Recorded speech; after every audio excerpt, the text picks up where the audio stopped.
Hello everyone, सभी लोगों को प्यार भरा नमस्कार, राधे राधे, वाहिगुरु जी का खालसा, वाहिगुरु जी की फतेह to all my viewers watching this video. Today we are going to discuss on the fourth Mughal empire that was our Jahangir और which was also called as Mohammad Salim Sultan in his childhood. इस बंदे का पूरा नाम था नूर अल-दीन मोहम्मद सलीम. इसका नाम ऐसा सलीम क्यों पड़ा, इसकी लाइफ कैसी थी, कौन कौन सी इवेंट्स हुई इसकी ज़िंदगी में, बड़े बड़े इवेंट जिससे क्वेश्चन बनते हैं एग्जाम में, वो सारी चीज़ें आज हम डिस्कस करेंगे इस वीडियो में. बट जो भी लोग नए नए आए हैं मेरे चैनल पे, please do subscribe my channel to keep me motivated. और भी अच्छी वीडियोज़ आएंगी आपके पास, तो मेरे चैनल को ज़रूर सब्सक्राइब करें और वीडियो अच्छी लगेगी तो लास्ट में लाइक ज़रूर करके जाएंगे आप लोग. ठीक है, तो स्टार्ट करते हैं हम लोग. जहांगीर यानी मुग़ल एम्पायर का सबसे मज़ेदार बादशाह जहांगीर. इसकी लाइफ बहुत सिंपल थी. प्रजा इसके टाइम पर इंडिया की सबसे ज़्यादा खुश रहती थी, क्योंकि इसने ना कभी प्रजा को परेशान किया, ना कभी किसी पर ज़बरदस्ती कुछ इम्पेल करता था, ना ही कोई बाकी रूलर्स की तरह ये भेदभाव करता था. बहुत सिंपल लाइफस्टाइल रहती है. इस बंदे की अगर अचीवमेंट्स की बात करें तो बहुत छोटी मोटी अचीवमेंट्स रही है इसकी लाइफ में. बट इसकी सबसे बड़ी अचीवमेंट ये थी कि ये अकबर का बेटा था, और दूसरी सबसे बड़ी अचीवमेंट ये थी कि एकमात्र जिंदा बेटा था उसका, क्योंकि इसके जो दो भाई थे, वो दानियाल मिर्ज़ा और एक जो मुराद था, वो उन दोनों की डेथ हो जाती है बचपन में. ये जहांगीर था जो लास्ट तक ज़िंदा रहता है, तो अकबर को मजबूरन इसे ही राजा बनाना पड़ता है. बट बहुत सारे हिस्टोरियंस ये कहते थे कि अकबर और उसके दरबारी चाहते नहीं थे कि जहांगीर राजा बने. वे चाहते थे कि जहांगीर का बेटा खुसरो अगला सुल्तान बने इंडिया का. बट वैसा नहीं होता है. खुसरो की रेवेलियन को क्रश कर देता है जहांगीर, और ये खुद से नया सुल्तान बन जाता है, मुगल का चौथा सुल्तान. चलिए स्टार्ट करते हैं कि पहली बात, पर्सनल लाइफ कैसी थी, कहाँ जन्म हुआ. इस बंदे का जन्म होता है Fatehpur Sikri by the blessings of Khwaja Salim Chishti on 31 August 1569. इस बंदे का जन्म होता है फतेहपुर सिकरी में. और आपको बता दूं, इसके माँ बाप को यानी अकबर और मरियम उज़ ज़मानी जो जोधा बाई थी, इन दोनों को बहुत दिनों तक बच्चे नहीं हो रहे थे. कितने सारे बच्चे थे जो पेट में होने के बावजूद भी डेथ हो जा रही थी उनकी. ये इस सलीम के लिए इन दोनों ने, माँ बाप ने इसके मन्नत मांगी थी. किससे मांगी थी? वो थे ख्वाजा सलीम चिश्ती. इसकी दरगाह पर अकबर गया अपनी बीवी के साथ, और वहाँ इस ख्वाजा ने इन दोनों को आश्वासन दिया, एश्योरेंस किया कि आपको जो अगला बेटा होगा वो ज़रूर ज़िंदा बचेगा. ठीक है, तो इसी कारण से इस बंदे की रिस्पेक्ट में अकबर ने अपने बेटे का नाम सलीम रखा, क्योंकि सच में ये बच्चा हुआ इन दोनों को और वो जीवित भी बच गया. ठीक है, तो ख्वाजा सलीम चिश्ती के नाम पर इस बंदे का नाम पड़ता है मोहम्मद सलीम. और मोहम्मद सलीम की जब राजपोशी हो जाती है, जब इसका कोरोनेशन हो जाता है, तो ये अपना नाम जहांगीर रख लेता है. जहांगीर मतलब पूरी दुनिया का राजा. जहान और गीर दो वर्ड से मिलकर बना है. ठीक है दोस्तों, तो देखते हैं आगे. ख्वाजा सलीम चिश्ती का जन्म हो गया. इसके पिता का नाम था जलालुद्दीन, जो कि अकबर था हमारा, जलालुद्दीन मोहम्मद अकबर. माँ का नाम था इसका मरियम उज़ ज़मानी, जिसे हम जोधाबाई भी कहते हैं. ट्यूटर कौन कौन थे इसको पढ़ाने वाले? अब्दुल रहीम खाने खाना और दूसरे थे भगवंत दास. अब्दुल रहीम खाने खाना हम जानते हैं नवरत्नों में से एक थे, और दूसरा है ये भगवंत दास, जो कि इसका सगा मामा था, यानी कि मरियम उज़ ज़मानी का भाई, सगा भाई. ठीक है, ये तो हमने देख लिया. ट्यूटर का क्वेश्चन में ऐसे आता नहीं एग्जाम में. इसके माँ बाप का नाम पूछते हैं और ये इसकी पर्सनल लाइफ पूछते हैं, कब जन्म हुआ था वो भी हमने देख लिया. चलें, इसकी लाइफ की दो, ये जो ऐसा बादशाह था जो कि सिर्फ दो काम में मज़े आते थे इसे, या इसे नशे करने में मज़ा आता था, और या अय्याशियाँ करता था. दो चीज़ों के लिए मशहूर था इंडिया में. किसी भी प्रजा को, अपनी लोगों को ये परेशान नहीं करता था. ये अपनी लाइफ में बिल्कुल मस्त रहता था, किसी से कोई मतलब नहीं था लेना देना. तो उसी का नतीजा आप देख सकते हैं कि total 20 wives he had and the three men among them were Noorjahan, Manbai and Jagat Gosai. इसकी कुल मिलाकर के 20 बीवियां थी टोटल. 20 वाइफ थी, यानी कुछ थी जो इसके माँ बाप ने ज़बरदस्ती पॉलिटिकल कारणों से शादी करा दी थी, और कुछ थी जो इसे खुद पसंद आई थी, और कुछ थी जिसपे ऐसी थी एक तो जिसपे इसने बिल्कुल ही दिल फेंक दिया था. उस 20 में से 3 बीवियां सबसे इंपॉर्टेंट थी. जो सबसे इंपॉर्टेंट थी वो थी नूरजहां, सबसे ज़्यादा इसका नाम आएगा, अभी आप देखेंगे. अगली आती है मानबाई, उसके बाद आती जगत गोसाई. नूरजहां को क्यों जाना जाता है? क्योंकि एक समय के बाद टोटल इसकी 22 साल का इसका कार्यकाल रहता है. जहांगीर 22 साल रूल करता है इंडिया पे, उसमें से 12 से 15 साल ये खुद रूल करता है, और बाकी के 6-7 साल उसकी पसंदीदा बीवी यानी नूरजहां हुकूमत करती इंडिया पे. इसके सारे जो भी ऑर्डर्स थे वो नूरजहां के नाम पर ही इंडिया में नहीं, इसकी जो एम्पायर थी उसमें इसके नाम के ही सिक्के चलते थे, इसकी बीवी के, नूरजहां के. तो इसकी 3 बीवियों के हमने नाम देख लिया, नूरजहां, मानबाई, जगत गोसाई. मानबाई जो थी उसका नाम आगे चल के शाह बेगम पड़ जाता है. इस लड़की की शादी टीन एज में करा दी जाती है सलीम से, यानी कि 14-15 साल की उम्र में शादी हो जाती है इसकी, और मानबाई इसकी पहली बीवी होती है सलीम की। और इसका जो बेटा था खुसरो, सबसे बड़ा बेटा, वो भी मानबाई के द्वारा ही पैदा हुआ था। दूसरी थी हमारी जगत गोसाई यानी शाहजहां की माँ, इसका भी नाम बहुत इंपॉर्टेंट आएगा जगत गोसाई का। और ये जो नूरजहां, ये सबसे important, the most prominent figure in the Mughal empire during the Jahangir regime was Noorjahan. ठीक है, इन 20 बीवियों के नाम नहीं देखने, सिर्फ 3 के नाम हम देखेंगे। चौथा पॉइंट है affair with a court dancer Anarkali. Anarkali का नाम हम सब ने सुना होगा कभी ना कभी। एक कोर्ट डांसर थी, पर्शिया की आई हुई लड़की थी। सलीम उसके प्यार में बिल्कुल फना हो गया था, और जिस कारण कहा जाता है कि अकबर ने इसे बिल्कुल जिंदा दीवार में चुनवा दिया। और कुछ इतिहासकार कहते हैं कि इसे चुनवाया नहीं था, अकबर ने इसे चुपचाप से कहा था, भाग जाने को कहा था अकबर ने, और इसे मारा नहीं गया था। बट जो कुछ भी हो, अनारकली का एक अफेयर था जो सलीम का, सभी लोग जानते हैं हम लोग। ठीक है, तो पर्सनल लाइफ हमने देख ली। ख्वाजा सलीम चिश्ती के आशीर्वाद से पैदा हुआ, माँ बाप कौन थे, कितनी बीवियाँ थी, क्लियर। अब इंपॉर्टेंट इवेंट देखते हैं। On April 27, 1606 he defeated his rebel son Khusro Khan. 1606 से भी एक पहली घटना, 1605 में इसकी ताजपोशी हो जाती है, यानी अकबर के मरने के बाद अकबर ने ऐलान कर दिया था कि मेरे बाद मेरा बेटा सलीम राजगद्दी पर बैठेगा। बट बहुत सारे दरबारी और बहुत सारे लोग जो थे वहाँ खफा थे सलीम से, वो नहीं चाहते थे कि ये अगला राजा बने। और बहुत सारे इतिहासकार ये भी कहते हैं कि अकबर चाहता था कि उसका पोता यानी खुसरो खान वो अगला सुल्तान बने इंडिया का, ना कि सलीम।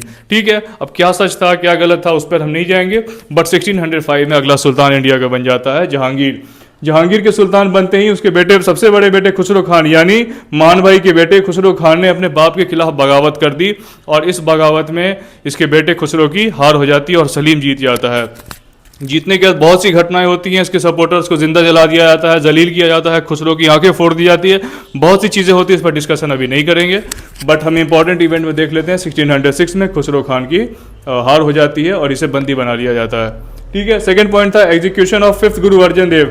गुरु अर्जन देव जी महाराज जो 5वें पातशाह थे, उनकी डेथ हो जाती है, उनकी हत्या कर दी जाती है जहांगीर के ऑर्डर पर। जहांगीर की अगर हम लाइफ देखें तो बहुत इसे प्रॉब्लम थी, पहले से भी गुरु अर्जन देव जी महाराज पे इसे प्रॉब्लम चलते आ रही थी, उस पर बात हम नहीं करेंगे बहुत ज़्यादा।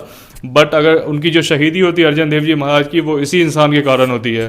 ठीक है, क्यों होती है, कारण कहा जाता है कि गुरु अर्जन देव जी महाराज ने इसके बेटे खुसरो को अपना आशीर्वाद दिया था जब ये अपने बाप के खिलाफ बगावत करने जा रहा था। उस टाइम इसी के कारण, इसी की एलिगेशन दे करके अर्जन देव जी महाराज को शहीद किया गया था। नंबर 3 था द कैंपेन अगेंस्ट पोर्चुगीज। बड़ा ही मजेदार इवेंट था। पोर्चुगीज जो थे पुर्तगाली, इन्होंने इनकी एक जहाज थी जिस पर इसकी माँ यानी मरियम उज़्ज़मानी मक्का की तरफ जा रही थी, उसे ही इन्होंने कैप्चर कर लिया था पोर्चुगीज ने, जिसके कारण एक जंग हो गई और मुगल एम्पायर को बहुत बुरा लगा जहांगीर को, और इनके खिलाफ जंग छेड़ दी। करीब 2 साल तक चलती है, 1613 टू 1615, और 15 में ये पोर्चुगीज इसके आगे सरेंडर कर देते हैं जहांगीर के आगे। ठीक है, नंबर 4 था हमारा giving permission to Thomas Roe East India Company for the free trade in 1614। सबसे बड़ी गलती थी सलीम की ये। थॉमस रो एक ऑफिसर थे, या कहो तो एक एम्बेसडर था वो ईस्ट इंडिया कंपनी का, जो आया था सलीम से क्या कहेंगे आप, राइट मांगने के लिए, अधिकार मांगने के लिए, यहाँ पर व्यापार करने के लिए इंडिया में। और सलीम ने रजामंदी भर दी, बहुत से कारण थे इसके हाँ करने के।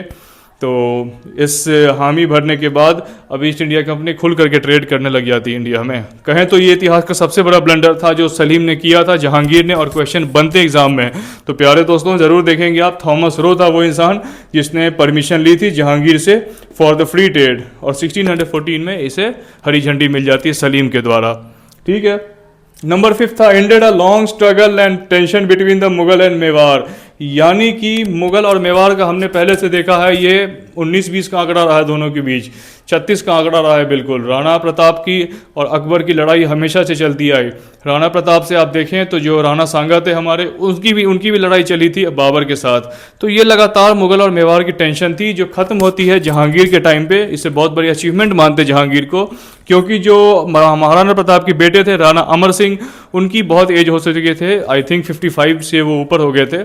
तो उन्होंने सोचा कि जो लगातार टेंशन हो रही है मुग़ल और मेवाड़ के बीच में, इसमें जान माल पैसा दोनों पक्षों का नुकसान हो रहा है, मजलूम मारे जा रहे हैं, बेगुनाह मारे जा रहे हैं, जिस कारण उन्होंने अपने आप से कह दिया कि हम संधि करना चाहते हैं मुग़ल से और हमारे बीच अब कोई जंग नहीं होगी, खून खराबा नहीं होगा। और सुल्तान आखिर में वो हमारे ये अमर सिंह ही रहते हैं मेवाड़ के। बहुत सारी संधि होती, बहुत सारे नियम होते हैं। उनके बाद अब ये जो लड़ाई थी मुग़ल और मेवाड़ की वो ख़त्म हो जाती है। जहांगीर का एक बहुत बड़ा अचीवमेंट था ये। नंबर 5 हो गया। नंबर 6 हम देखते हैं, despite of several efforts he was not able to gain complete control on the regions of south India like Golconda, Bijapur and Ahmednagar, but in 1621 Malik Ambar of Ahmednagar surrender before Jahangir. बहुत सारी कोशिशें रही जहांगीर की साउथ इंडिया को कैप्चर करने की, क्योंकि इसके पिता जो कि अकबर, उसका भी सपना था कि मैं साउथ इंडिया को कैप्चर करने का। इसके बाप का भी सपना रहा था, इसके दादे का भी सपना रहा, इसके आने वाली नस्लों का भी सपना रहता है कि साउथ इंडिया को हम कैप्चर कर सकें। बट साउथ इंडिया को कोई भी पूरे तरीके से मुग़ल एम्पायर कैप्चर नहीं कर पाता है। हो सकता है उसकी जोग्राफिकल कंडीशन हो, या साउथ में आते ही देखते थे कि नॉर्थ से जो इन्वेडर होते थे वो आ जाते थे। बहुत सारी कारणें थी कि मुग़ल कभी भी साउथ इंडिया को पूरे तरीके से कैप्चर नहीं कर पाते हैं। ठीक है, लेकिन साल 1621 जो मलिक अंबर था, सबसे बड़ा द्वंद्वी जहांगीर का, वो सरेंडर कर देता है जहांगीर के आगे, क्योंकि वो हार जाता है। बहुत सालों का युद्ध चल रहा होता है, 1616 से ही युद्ध चल रहा होता है इनका, और 1621 में वो सरेंडर कर देता है। लेकिन ये खुशी बहुत दिन नहीं चलती है। 1625 में फिर से मलिक अंबर जो था अहमदनगर का, वो फिर से बगावत करता है और बहुत सारी टेरिटरीज वो अपनी वापस ले लेता है जहांगीर से। ठीक है, तो हमने ये देख लिया कि साउथ इंडिया में एक कैप्चर नहीं कर पा रहा था। बीजापुर था, गोलकोंडा था और अहमदनगर था। अहमदनगर को एक बार इसने ऑक्यूपाई कर भी लिया, लेकिन वो फिर वापस इसके हाथों से 3-4 साल बाद चला जाता है। चलिए 7वां देखते हैं। Jahangir got married with Mehrunnisa on March 1611 and became her 20th and her favourite wife. She was already married with Sher Afghan, but after his death she got engage with Salim. बहुत इंपॉर्टेंट नाम है ये, मेहरुनिसा, यानी कि हम इसे कहते हैं नूरजहां। मेहरुनिसा कौन थी? एक लड़की थी मेहरुनिसा, या एक औरत कहें, जो पहले से शेर अफगान से इसका निकाह हो चुका था। बट जहांगीर को ये पसंद आ जाती है। ये साल दिखा रहे हैं 1611 में इसकी शादी होती है, बट इसे पसंद ये लड़की बहुत पहले से होती रहती है। बहुत डीप में नहीं जाएंगे इस कहानी में, अगली वीडियो बना देंगे इस पर। बट मेहरुनिसा की जब शादी शेर अफगान से हो जाती है, तो ये बात सलीम को बिल्कुल अच्छी नहीं लगती है। किसी को भी अच्छी नहीं लगेगी बात, सलीम की नहीं, हमें आपको भी अच्छी नहीं लगेगी कि अगर उसकी मनपसंद औरत या मर्द कोई हो तो उससे किसी की शादी हो जाए, किसी सामने वाले को अच्छा नहीं लगता। बट इसी कारण 1611 में या 1607 में एक बंगाल में लड़ाई होती है। बहुत से इतिहासकार, हिस्टोरियंस कहते हैं कि जहांगीर ने एक षड्यंत्र रचा था, अपने चचेरे भाई को भेजा था बंगाल, यानी शेर अफगान से जंग करने के लिए, और शेर अफगान इसके भाई को भी मार देता है, और बदले में जो इसके भाई ने फौज लेकर गए थे, वो फौज शेर अफगान को मार देते हैं। शेर अफगान का कत्ल हो जाता है 1607 में, और 1611 में नौरोज़ के फेस्टिवल के दिन, नौरोज़ एक इस्लामिक फेस्टिवल है, उस दिन सलीम ने इसे प्रपोज किया था मेहरुनिसा को, और मेहरुनिसा ने हामी भर दी। उसके बाद इन दोनों की शादी हो गई, सलीम की और मेहरुनिसा की। बहुत बड़ा इंपॉर्टेंट नाम आता है ये मेहरुनिसा, यानी कि नूरजहां का, क्योंकि एक समय के बाद सलीम 10-12 सालों के बाद शराब में इतना ज़्यादा डूब गया, अपने अय्याशी में लग गया, कि बाकी के जितने भी इंपॉर्टेंट ऑर्डर थे मुग़ल एम्पायर के, वो ये लड़की नूरजहां निकालती थी। बहुत से लोग ये भी क्लेम करते हैं कि बड़ी बदतमीज़ किस्म की लड़की थी नूरजहां। इसे तमीज़ नहीं थी बात करने की, ना दरबारियों से, ना इनके जो उलेमा होते थे खड़े उनसे, किसी से भी तमीज़ में नहीं बात करती थी, जो मर्जी ये करती थी। इसलिए जो कॉर्टिशंस थे, इनके दरबारी थे, उन्हें ये बिल्कुल भी पसंद नहीं आती थी। ठीक है, नंबर 8 देखते हैं। 1599 he rebelled against his father Akbar for the throne, but was defeated by his father and later both of them reconciled. ये पॉइंट थोड़ा मैंने बाद में लिख दिया, इससे पहले आना चाहिए था, बट कोई बात नहीं है। ये बता दें, साल 1599 जब इसने अकबर के खिलाफ बगावत कर दी। क्यों बगावत की थी, इसका कारण था सबसे पहला तो इम्पेशेंस। इसके अंदर वो पेशेंस ही नहीं था कि इंतजार कर सके राजगद्दी की, और दूसरी बात, इसके मन में ये एक डाउट आ गया था कि जो अकबर था इसका बाप, वो इसके बेटे यानी अकबर अपने पोते खुसरो से ज़्यादा मोहब्बत करने लगा था, और खुसरो को हो सकता था ये अगला सुल्तान घोषित कर देता, जिस कारण हड़बड़ी में या कहें तो कन्फ्यूजन में इसने अपने बाप के साथ बगावत की। बट इसके बगावत को इसके बाप ने कुचल दिया। लेकिन इसके जो बाप अकबर की कोई औलाद, दोनों औलादें जा चुकी थी, दानियाल मिर्ज़ा और आपके जो एक और थे मुराद मिर्ज़ा, इन दोनों की डेथ हो जाती है, जिस कारण मजबूरन अकबर को फिर से संधि करनी पड़ जाती है सलीम से, और सलीम को अगला सुल्तान घोषित कर दिया जाता है। ठीक है, तो यही सारी छोटी छोटी इवेंट थी। सबसे ज़्यादा इंपॉर्टेंट इवेंट आती है आपकी ये मुगल मेवाड़ टेंशन। दूसरी इंपॉर्टेंट इवेंट आती है आपकी ये गुरु अर्जन देव जी की एग्जीक्यूशन जो होती है। फिर पोर्चुगीज़ की ये वाली थॉमस रो को इसने परमिशन दे दी थी, यानी ईस्ट इंडिया कंपनी को खुलकर ट्रेड करने की। ठीक है, और अब देखते हैं art and literature during Jahangir rain. Art का और लिटरेचर का बहुत बड़ा शौकीन था ये जहांगीर। इसे कहें तो सबसे ज़्यादा शौक इसे था इसकी मुगल पेंटिंग और यूरोपियन स्टाइल्स की। यूरोपियंस आ चुके थे इंडिया में, ये हमने देख लिया। सिर्फ ईस्ट इंडिया कंपनी इंग्लिश की ही नहीं थी, डच भी आ चुकी थी, पोर्चुगीज़, फ्रेंच सारे आ चुके थे इंडिया में समुद्र पार कर करके। तो उनकी भी पेंटिंग से बड़ी मोहब्बत थी। अपनी मुगलिया पेंटिंग थी उससे तो पहले से थी ही मोहब्बत। और साथ में ये भी बता दें कि उस टाइम जो पेंटिंग्स थी इनकी बहुत ज़्यादा ही फल फूल रही होती हैं, क्योंकि ये बंदा पेंटिंग का भी शौकीन था और जो बाग बगीचे होते हैं इनका भी बहुत बड़ा शौकीन था। ज़्यादा इंपॉर्टेंट नहीं है ये पॉइंट, बट आप याद रखेंगे कि he was the lover of Mughal painting and the European artistic style. सब कुछ हो गया इसकी लाइफ में। इतना ज़्यादा ओपीएम और अल्कोहल इस आदमी ने कंज्यूम किया कि इसकी हेल्थ दिन पर दिन डेटोरिएट होती जा रही थी। ऑब्वियस है डेटोरिएट होगा ही, क्योंकि आपकी लिवर वगैरह पे बहुत ज़्यादा बुरा असर पड़ता है आपकी शराब पीने से। तो इसकी डेथ का कारण क्या होता है, जब ये कश्मीर की तरफ जा रहा होता है, एक समय की बात थी, एक दिन ये कश्मीर जा रहा होता है ऐसे घूमने के लिए, 1627 की बात है। इसकी तबीयत अचानक से बिगड़ी और इसे भाग करके वापस लाहौर लाया गया, जहां इसका बेस था, इसका घर था अपना लाहौर में। और रास्ते में इस बंदे की डेथ हो जाती है। उसके बाद इसे टेम्प्रेरी एक जगह गाड़ा जाता है, बरी किया जाता है। बट कुछ दिनों के बाद इसकी बॉडी को ला करके लाहौर में शाहदारा नाम की जगह पर दफन कर दिया जाता है और वहाँ पर इसका कब्रखाना भी बना दिया जाता है। उस जगह पे आज भी इसकी mausoleum is situated in Shahdara Lahore. आज भी लाहौर में इसकी एक प्यारी सी वो कब्रगाह बनी हुई है, लोगों को आकर्षित भी करती है। बहुत बड़ा टूरिस्ट प्लेस भी है पाकिस्तान में इसकी कब्रगाह। ठीक है, तो उम्मीद करते हैं वीडियो में सब कुछ समझ आया होगा। छोटी बनाने की कोशिश की है मैंने वीडियो। अगर कुछ ना समझ आया हो, कन्फ्यूजन रहा हो, तो ज़रूर कमेंट करके मेरे से पूछें। वीडियो अच्छी लगी हो तो लाइक ज़रूर करें। अगली वीडियो में मिलते हैं आपसे यानी कि शाहजहां जहांगीर के बेटे के बारे में। बाकी अपना ध्यान रखें, पढ़ाई करते रहें, अपना ध्यान रखें। जय हिंद, जय भारत।